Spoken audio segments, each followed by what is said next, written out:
No mundo existem muitos esportes, porém as pessoas tendem a conhecer somente algumas especialidades.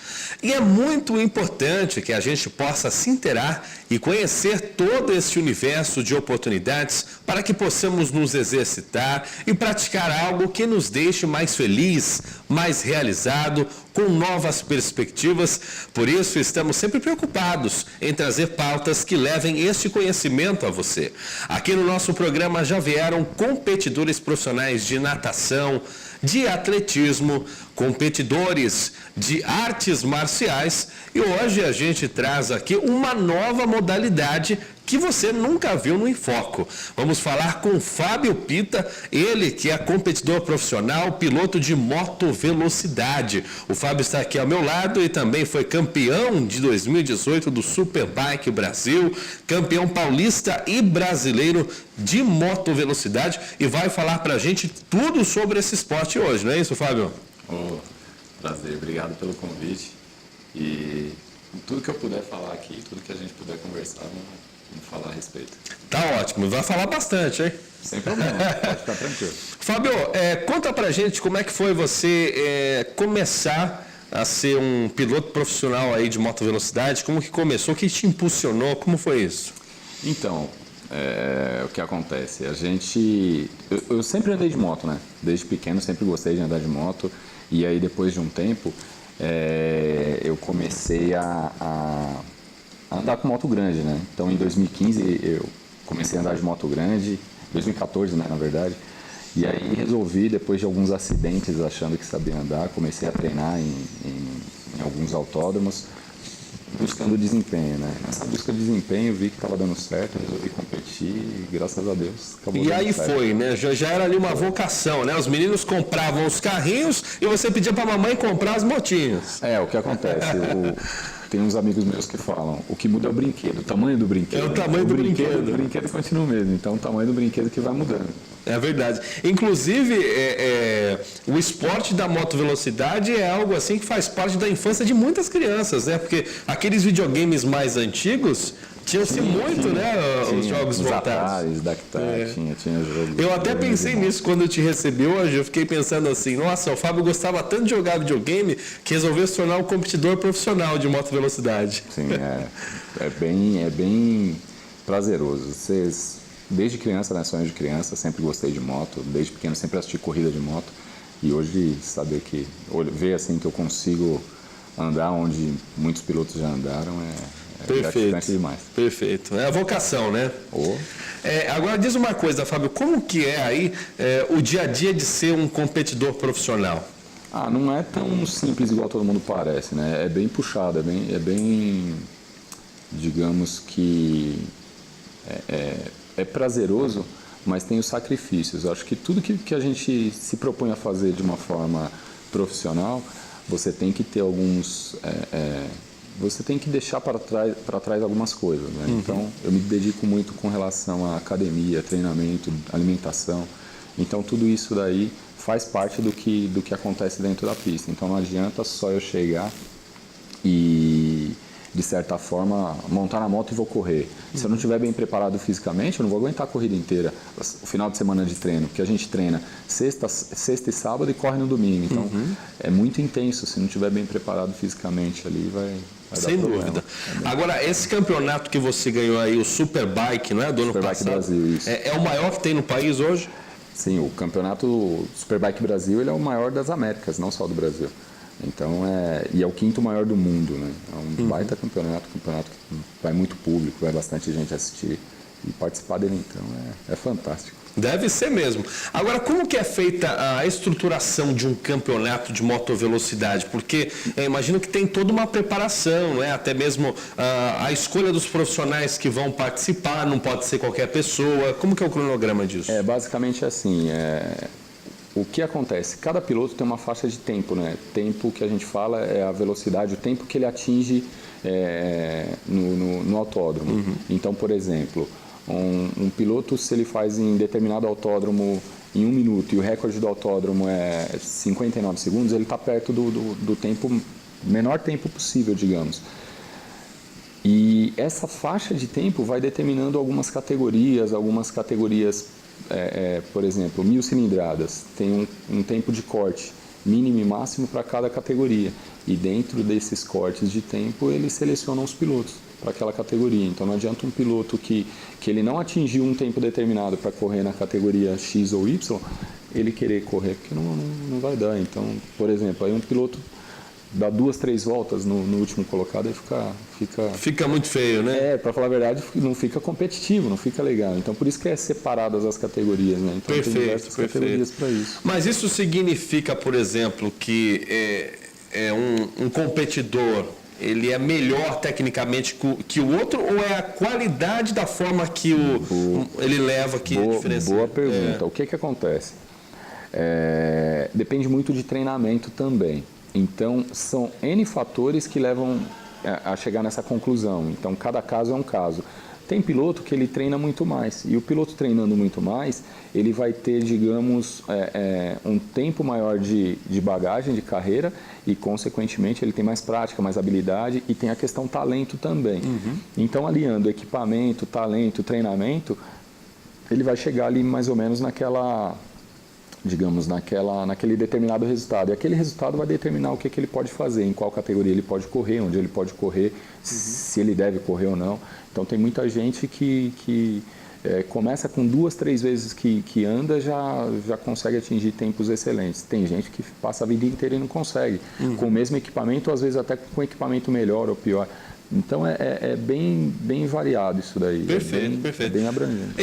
E com relação assim ao preparo, porque a gente vê, né, em outro esporte, por exemplo, das artes marciais, seja no boxe, seja no karatê, seja no tai chi, seja no MMA, tem os preparadores físicos, a gente vê que tem diversos profissionais voltados a preparar esse profissional para uma competição. No seu caso, existe aquele instrutor que está do seu lado, te dando uns toques, fazendo você ter um melhor rendimento, ou não? É você na garra ali mesmo e abraça o mundo? Então, cada equipe, cada piloto tem o seu método de treinamento, né? E existem sim alguns coaches, alguns treinadores, preparadores que tem tanto o coach de pista, um treinador físico, preparador físico, psicólogo. Então, a gente tem N possibilidades e N ferramentas aí para a gente conseguir obter resultado. Então, tem um coach, né? Eu tenho o meu coach de Curitiba, que me auxilia na parte técnica de pista. Eu tenho meu treinador, preparador físico, que me auxilia na academia. Tenho uma nutricionista, tem psicóloga, porque o que precisa muito também, essa questão até falando de psicóloga, se não tiver, não ajuda a gente não, é complicado. Eu tinha um problema, eu não dormia, cara. Não dormia? Não dormia, chegava antes de correr? No final de semana de corrida eu não dormia, cheguei a dormir, teve uma época que eu dormi 1 hora por noite, parecia um zumbi no dia da corrida. Aí depois passei com a psicóloga e foi ajudando, hoje eu durmo até demais, tá bem tranquilo. É adrenalina junto com a ansiedade, né? Adrenalina com a ansiedade. Então essa preparação ela é muito intensa, digamos, né? Então, esse coach que você perguntou, esse treinador, ele ajuda muito, porque quem consegue assimilar o que um treinador de pista, um coach, explica, fatalmente vai baixar tempo e vai conseguir bons resultados. Isso é fato. Né? É vital, né? E não é todo mundo falar, é sorte. Sim, sorte pode contar em 1, 2 corridas, mas não a vida inteira. E a sorte, eu tenho para mim que a sorte vem quando você está preparado. Se você está preparado, treinado, com foco, a sorte é natural. Então, todo mundo fala, aquilo foi sorte? É verdade. Ninguém vê o trabalho que você fez antes. Né? É verdade. É uma junção do preparo com a oportunidade, né? Preparo e oportunidade, você bem treinado e bem focado, a sorte vem. A sorte vem. Olha, o Fábio ele está dizendo para a gente, aliás, ele falou comigo, que quando ele está esporte ali, apenas brincando no autódromo de Interlagos, ele chega a tirar quase 300 km por hora na moto, hein? Então, isso é uma coisa assim que para quem tem um certo medo de velocidade já faria até o sinal da cruz agora. E infelizmente às vezes acaba acontecendo também alguns acidentes, como você já teve, né, Fábio? Já tive acidente, sim. Fala pra gente como é que foi. A minha primeira experiência em autódromo já foi com acidente, cara. A gente vai para o autódromo achando que sabe pilotar, que quando você anda na rua, você aprende a andar um pouco na rua, quando você vai para o autódromo é diferente. né? E eu, como a maioria, a gente acha que vai chegar lá e vai fazer de tudo, vai virar o Valentino Rossi da vida.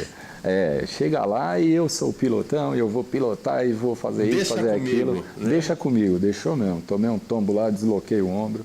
E aí fiquei um tempinho sem andar de moto. Aí depois, na segunda experiência, fui para Curitiba, no autódromo de lá também. Acabei me machucando lá de novo, por não saber andar. Estava num traçado errado, me machuquei lá, quebrei 2 costelas. Família inteira querendo me matar. Você para, tipo aquele, você não morreu agora, eu vou te matar. Sim, sim. E aí eu acabei, depois disso, na hora você pensa, vou parar. Aí vai passando, você vai indo pro médico, vai passando, né? Para quem gosta de moto é assim, vai chegando no médico, vai passando a vontade de parar. E aí comecei a treinar, só que aí eu comecei a treinar com objetivo, em melhorar realmente para ter desempenho.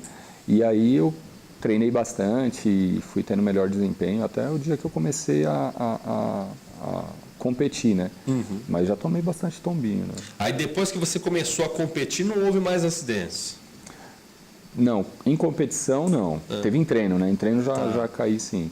Até teve um caso engraçado numa competição, o cara me derrubou depois da bandeirada.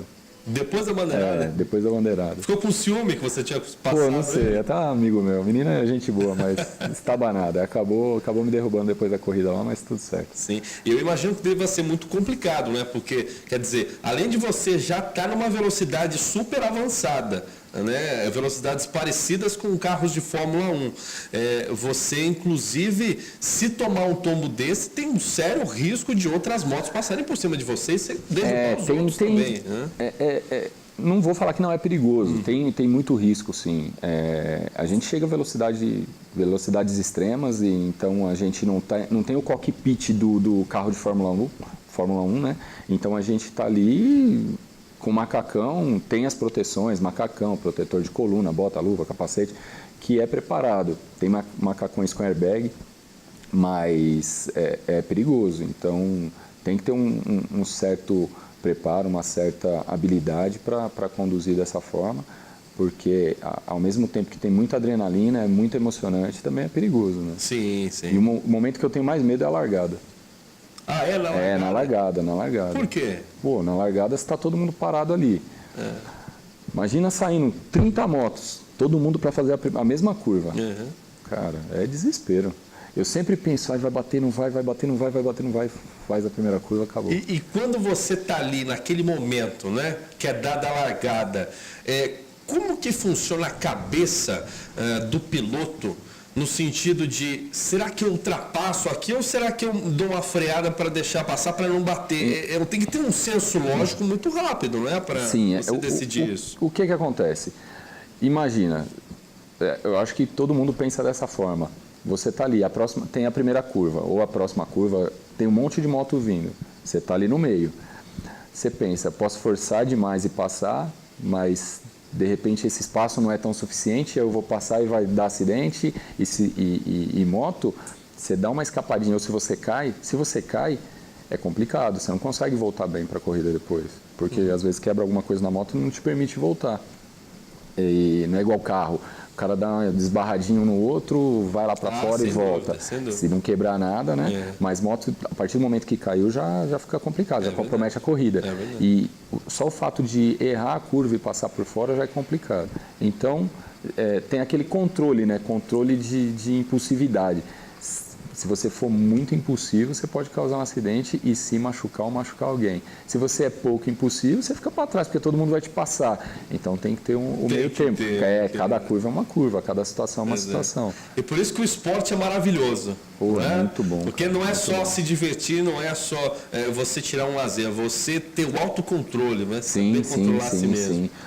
Depois de final de semana de corrida, eu fico assim, fico numa paz. Fico muito tranquilo. Perfeito. Tudo bem pra caramba. Estamos conversando com o Fábio Pita, é com ele que estamos em foco hoje. Ele que é piloto de moto velocidade e está fazendo aí uma entrevista brilhante aqui com a gente, falando de tudo sobre esse meio, hein? Um esporte onde poucas pessoas comentam e a gente está desmistificando o que acontece por trás da moto velocidade. Vamos a um rápido intervalo comercial e já voltamos com o Em Foco. Até já!